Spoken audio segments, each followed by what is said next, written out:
Hi, again, I'm Rebecca French from the Connecticut Institute for Resilience and Climate Adaptation.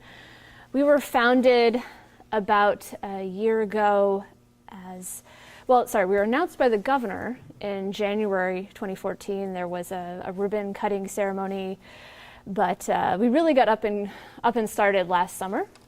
I came on in August of last year, so I'm almost at my 1-year mark in this position. But we're still a relatively new institute. We're actually a partnership between the Connecticut DEP and the University of Connecticut. Our mission is to increase the resilience and sustainability of vulnerable communities in Connecticut's coastal and inland areas to severe storms and the growing impacts of climate change on the natural, built, and human environment in response to critical identified needs and priorities, particularly at the local municipal level. The next diagram that you cannot see is how CIRCA brings together a range of stakeholders. We were set up again as a partnership between DEEP and UConn. Our executive steering committee is co-chaired by the commissioner, Rob Klee, and UConn's vice president for research. We have an advisory committee and one of our members is here. Carl Lamento sits on our advisory committee representing SCROG. We also on that committee have a former legislator, we have municipal town planners, we have a number of environmental NGOs in the state, Save the Sound, Audubon, and we have members of the private sector. Both the major utilities in the state also sit on that, Eversource and United Illuminating. We also work across multiple state agencies, particularly with some recent projects we have, and I'm going to talk about a little bit. Our priority areas are environment, climate and coasts, infrastructure resilience, and policy analysis and design. And these are three very broad categories.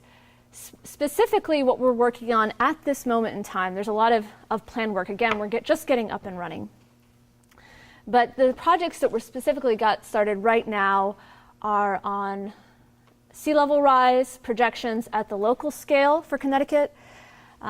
Given the depth of experience in this room, which is just really fantastic, I'm sure many of you are familiar maybe with the National Climate Assessment or the projections at the global scale. But models at the global scale don't necessarily tell us exactly what's going to happen in Connecticut. For one thing, our coastline is in Long Island Sound. It's not facing the open ocean. That makes a difference in how we're going to experience sea level rise.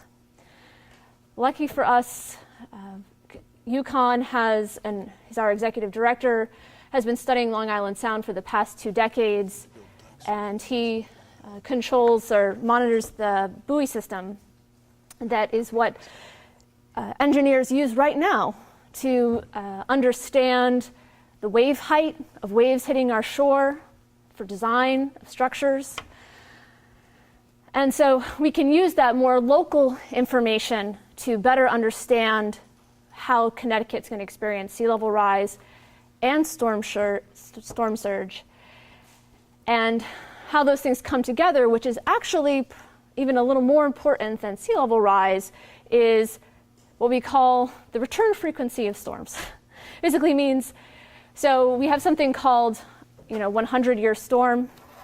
I think Dom might talk about this a little bit more later. That's how we determine the 100-year floodplain. This is when, if you're someone who has to buy flood insurance, I know some of you are from coastal communities, that's determined by where this line is drawn based on a model of where the 100-year storm, where that area that's going to impact that floodplain. Well, what sea level rise is going to do is say that 100-year storm, which is a statistical representation saying we have a 1% chance on any day of experiencing that kind of a storm, that's going to increase the frequency with which we experience those storms. So maybe a 100-year storm today will be a 50-year storm in the future, and so forth. So that's how climate change, sea level rise comes together with storms and how that impacts our state. We're very much a coastal state. even if you're not in a coastal community, you should definitely care about hurricanes. They impact the whole state or a coastal state. Again, one project. Another project is river and flooding. So it really matters. In the Northeast, one of the projected impacts of climate change is increased frequency of severe rain events. I mean, an example of what you saw today. I don't, no one event, we can't attribute one event to climate change. That's complicated modeling. With some work we can, but I can't say that what happened today is a direct result of climate change. It's not possible scientifically. But when you see these storms, and we expect to see them with increasing frequency, where we get a lot of rain in a very short amount of time. Some people are calling them rain bombs. It's really fast, and having rain that fast in a short amount of time overwhelms our stormwater systems, creates flash flooding, and the projected impacts for the whole Northeast from the National Climate Assessment is that we're going to be experiencing much more of that in the future, and we're already experiencing a lot of it right now as compared to the rest of the country. So we're going to be able to show Connecticut, again at a Connecticut scale, Circa's focused on Connecticut, how what those flooding events will be like now and in our future. So those are two of our science and engineering projects, but I said we also work on infrastructure and policy analysis and design. We've got a professor from the law school who's going to be starting some work on local land ordinance issues and things along those lines. The infrastructure resilience is really taking that science modeling and bring it together with where's our critical infrastructure in relation to its vulnerability to flooding. Wastewater treatment plants, power systems, substations. Those of you who lived through Irene and Sandy know that it's really a serious problem when the power goes out for a long time. So bringing it to, how can you work with Circa? What does Circa provide to you at the local scale? Well, first thing I'd like to announce is some funding. Our initial funding funds some staff, funds some research project. It also funds a matching funds program, which we just had our most recent review on July 15th, but the reviews are on a rolling basis. Our next review date is September 15th. The matching funds program is to try to help groups that are applying for a grant get over that hurdle of most grants require a match. Maybe they say you have to provide, you can get this money if you can give us 25% of whatever that grant requires. You can come to Circa if it's a grant related to the Circa mission and say, Circa, will you give us the money to meet that match requirement so we can apply for this bigger grant? So that's what the matching funds program is. We're also going to be rolling out a municipal grants program. It doesn't have this matching requirement, straight up funding for projects. So be on the lookout for that. And I'm hoping it's all right with everybody. I may add you to our list so that you can get announcements about those when they come out. There's also opportunities to partner on specific projects. Because again, we do this modeling for the state, but what really matters is how it applies to municipalities. So we need local information. We need information about where your assets are. We need information about the topography of your towns. We need information about, when it comes to policy analysis and design, what issues are of importance to you that you're dealing with. And again, you can find out about these opportunities through our Circa updates, and we also started a new news clip service called the Resilience Roundup that lets you know about national issues going on in resilience, as well as announcements of webinars, reports, resources that you can draw upon for this. And so I'd really like to close with bouncing off some of the points made earlier of the nexus, because I know a lot of you are on energy task forces. So I'm going to talk to you a little bit about the nexus there.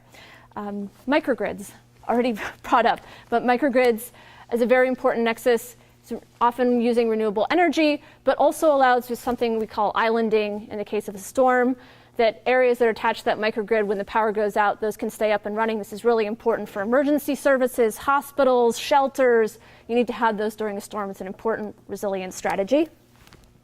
Another concept that I'm starting to work on with a much larger group of multiple state agencies is resilient transit-oriented development. I've been hearing probably some about transit-oriented development, the governor's initiatives on transportation. We're trying to leverage that work and say, how can we bring that as a resilience strategy for Connecticut Basically, how do we focus development not only around greater public access to transportation, but putting new development in inherently resilient areas high ground. There's very good news. Living in Connecticut with sea level rise, we're not New Jersey, we're not Louisiana, we're not Florida, not even Rhode Island. It's not as flat here. This is great. Like, geology gave us this gift. And we have high ridge lines that sometimes extend all the way out to our shore. If you've gone along Connecticut's coast and you see what they call the Rocky Headlands, the points, my office is on one of them at Avery Point. If you've been to Bluff Point State Park, it's a rocky headland. So we have these high ground, they're not easily erodible, and that repeats along our coast. So we can take advantage of that geology and build up on this higher ground that we have.